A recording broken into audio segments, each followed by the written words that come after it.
ডালগুলো তুলি তুলি দিস তো তাই হইলে হয় ডালগুলো তুলি তুলি দিলে কদু ধইলে হয় দেশি কদু এটা নয় সুন্দর কদু এটা কদু কিন্তু চড়াইলে আনলে কান্তাইতে আউলিবে কত কষনু আর একটা জাঙ্গি খেন তেও করে দিয়ে ডালগুলো খালি তুলে দেবো জাঙ্গি হিসেবে গাছ হিসেবে জাঙ্গি হয়নি জাঙ্গি হয়নি হকারের হ্যাঁ হকারের হকারের নয় হ্যাঁ হকার নাল শাক কয়া আগাল সব কাটি নিয়ে যাবো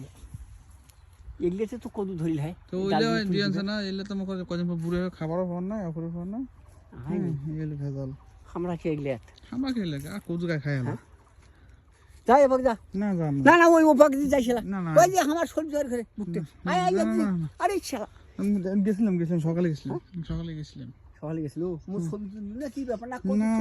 কদু ছবি কদু কলাবাড়ির ঢেঁড়স না না ঢেঁড়সের ফুল ধরছে না দেরি আছে তো এই কলা গাছ দেখতে পারতেছেন আমাদের এলাকায় এখন সবাই কৃষক সবাই চাষাবাদ নিয়ে সবাই গবেষণা করে তো মালভোগ কলা গাছ দেখতে পারতেছেন এর আগে ভিডিও একটা করছিলাম অনেক রেসপন্স পাইছি এর জন্য আসলে ভিডিওটা আবার করতে আসলাম তো বন্ধুরা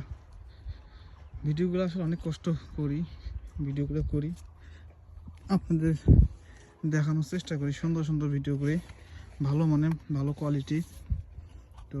আপনারা সবাই আমাকে সাপোর্ট করবেন উৎসাহিত করবেন তাহলে ভিডিও করতে আসলে কষ্ট হয় না কষ্ট হলেও কষ্ট মনে হয় না তো আমি এখন কলাবাড়িতে আসি দেখতে পারতেছি এই জমিতে আমি অনেক দেখছি আবাদ মরুচ চাষ করছিল সাগর কলা তারপরে বেগুন তারপরে এখন দেখি মালভোগ কলা দেশি মালভোগ কলা যত সম্ভব গাছগুলো কিন্তু এত সুন্দর হয়েছে মাশাআল্লাহ অনেক সুন্দর হয়েছে দেখতে পাচ্ছেন অনেক সুন্দর হয়েছে